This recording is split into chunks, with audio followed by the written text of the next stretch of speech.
Wei Wuxian, as usual, entered the room through the window. As his feet barely touched the floor, a clang sound was heard, porcelain clattering against the table, accompanied by the splash of water. Wei Wuxian turned his head, his eyes widening slightly, and quickly stepped forward to support Lan Wangji, who had fell onto the side table. Besides wondering why Lan Wangji had drunkenly fallen in his room for no reason, Wei Wuxian had another question. What on earth does Lan Zhan eat to be this heavy? After much effort, Wei Wuxian managed to prop Lan Wangji up, but as soon as he relaxed, Lan Wangji began to slowly slide down again, making Wei Wuxian break into a sweat with urgency. "Don't slide down!" Lan Wangji's head drooped against his chest, his usually meticulous hair seeming a bit disheveled. He had lost his usual elegance but gained a touch of innocence. Wei Wuxian smiled helplessly, feeling at a loss. But this person never drinks, so why would he come to my room and drink for no reason? Wei Wuxian stared at Lan Wangji's peaceful sleeping face. Suddenly, a light bulb went off in his mind, and his mouth quickly turned up into a smile. Lan Zhan is drunk, so that means he'll definitely answer any question I ask now, right? Wei Wuxian secretly laughed to himself. Lan Zhan, you're in my hands again. He cleared his throat and started speaking. Lan Zhan, let me ask you, why did you come to my room? Lan Wangji didn't open his eyes, still leaning heavily on Wei Wuxian's shoulder. To find you. And in the middle of the night, why are you looking for me? Lan Wangji's eyes slowly opened and stared unblinkingly at Wei Wuxian's face. Then a slender, fair hand gently traced Wei Wuxian's face. Before Wei Wuxian could react and say something, Lan Wangji spoke first. I wanted to see you, so I came. There was a flicker of light in Lan Wangji's eyes, and for some reason, Wei Wuxian felt like he could see a hint of grievance in them. Wei Wuxian's heart overflowed with affection. He cupped Lan Wangji's face with both hands, and before he could take a good look, his body reacted instinctively. Their lips met continuously. It turns out a drunk Lan Ergege is the most honest and the cutest. Lan Wangji was caught off guard by these raining kisses, his brows furrowing slightly. He turned Wei Wuxian's face around and pressed their lips together more firmly, deepening the kiss. After a long while, when Wei Wuxian's lips turned red and started to hurt, showing a bit of resistance, Lan Wangji finally let him go. A noticeable blush appeared on Wei Wuxian's face as he panted for a few breaths.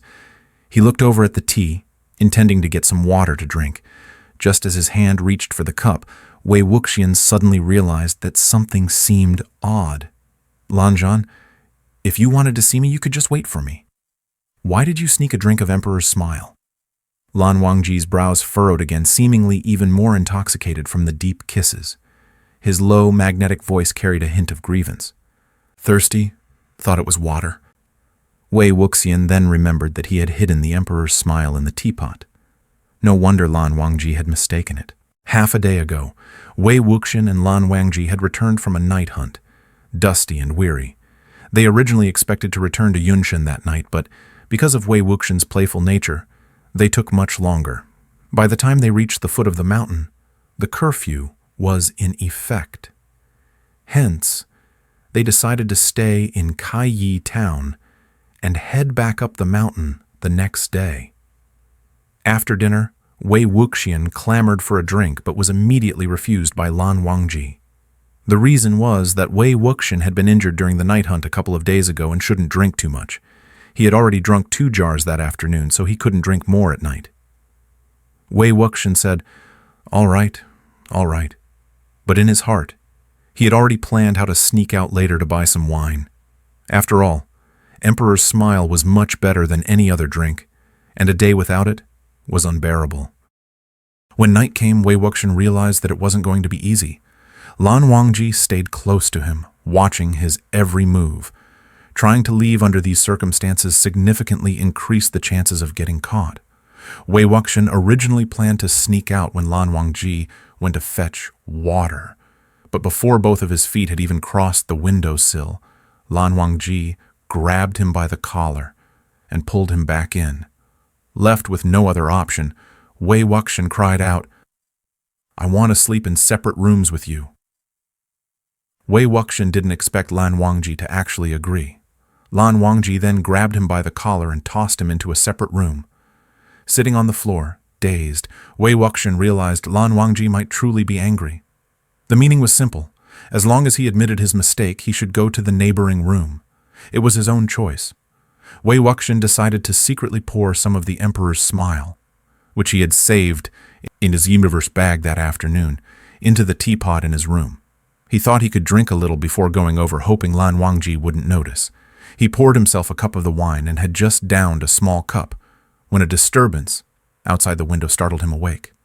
At that moment, Wen Ning came to find him, so Wei Wuxian sneaked out through the window. Lan Wangji waited and waited, but Wei Wuxian still didn't come to his room. Eventually, he couldn't wait any longer.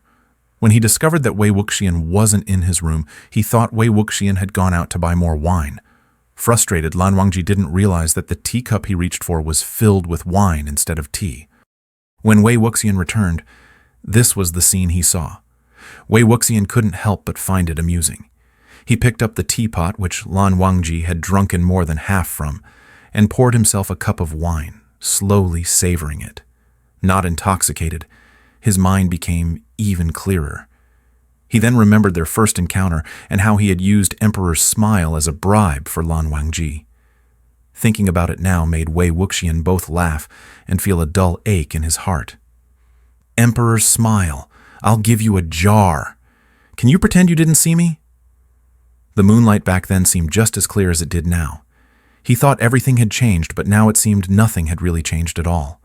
Wei Wuxian lowered his gaze. Lan Wangji, with his eyes closed, leaned against Wei Wuxian's shoulder, half his body cradled in Wei Wuxian's arms, obediently, making Wei Wuxian's heart itch and soften. Wei Wuxian chuckled lightly and was about to help Lan Wangji back to bed when he suddenly remembered something. He smiled, reached into his robes, and pulled out a small bracelet.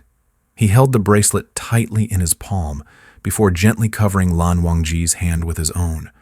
The willow leaves rustled softly, and the room was peaceful and quiet.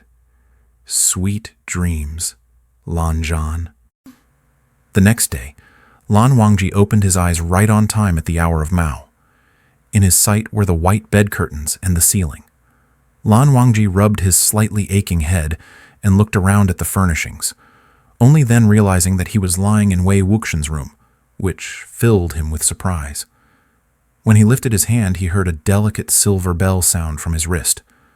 Looking in that direction, he discovered that at some point, a red string bracelet with a small jar of Emperor's smile as a charm had been tied to his wrist. On it were 3 small, exquisite characters. Emperor's smile. Lan Wangji stared blankly at the bracelet for a long time, his mind spontaneously recalling the scene when they first met. Back then, a black-clad boy stood on a high wall, holding 2 jars of Emperor's smile, trying to bribe him to let him into Yunshan. At the time, Lan Wangji had directly blocked him and even knocked over one of Wei Wuxian's most precious jars of Emperor's smile. But in his mind, the boy from back then now said something that didn't exist in his memory. "I promised to share a jar of Emperor's smile with you. You haven't forgotten, have you?" Lan Wangji's eyes widened. His lips slightly parted, and his body gently trembled as a flush quietly crept up behind his ears. Finally, the sound of a door opening pulled Lan Wangji back to reality.